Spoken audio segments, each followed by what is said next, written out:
ভাবি, আপনি যে বলেছিলেন যে বাড়িতে 4 জন নিয়ে থাকবেন, তো এখন আপনাদের বাড়িতে এত মেহমান কেন আসে? আজ খালা, কাল মামি, পরশু নানি, এভাবে আসতে থাকলে কিন্তু কারেন্টের বিল, পানির বিল বেশি দিতে হবে বলে দিলাম। কালকে রাত্রে কিসের শব্দ হচ্ছিল? দেওয়ালে কাটা মারছিলেন? শুনেন, মশারি টাঙানোর জন্য কিন্তু আমি কাটা লাগাতে দিব না। গুড নাইট অথবা কয়েল জ্বালাবেন। এই ফ্লোরে এত শব্দ করেন কেন? নিচের ভাড়াটিয়ারা আপনাদের নামে কমপ্লেন করছিল। বাচ্চাদের ঘুম পাড়িয়ে রাখতে পারেন না? আন্টি আমরা কি সবসময় ঘুমাবো? কি বেয়াদব ছেলে রে বাবা, কোনো শিক্ষা দীক্ষা নাই, মুখোমুখি তর্ক করে। আমরা ছাদ ব্যবহার করতে দিই না। ভাড়াটিয়ার বাচ্চারা অনেক দুষ্টু হয়, আমাদের ফলের গাছগুলো নষ্ট করে দেয়। আপনারা কোথায় কাপড় শুকাবেন তা আমি কি করে জানবো? আজব তো। আর কারেন্টের সুইচ নষ্ট করলে কিন্তু আপনাদেরই ঠিক করে দিতে হবে। আর দেওয়ালে এগুলো কি করেছেন?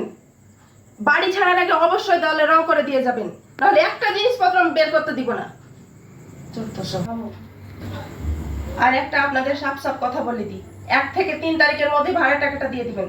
কোনো অজুহাত চলবে না। বাড়িতে গিয়ে ভাড়া টাকাটা দিয়ে আসবেন, আমাকে যেন চাইতে আসতে না হয়। তাহলে ইচ্ছা হয় তো থাকবেন, না ইচ্ছা হলে বাড়ি ছেড়ে চলে যাবেন। আমার আবার ভাড়াটিয়ার অভাব নেই।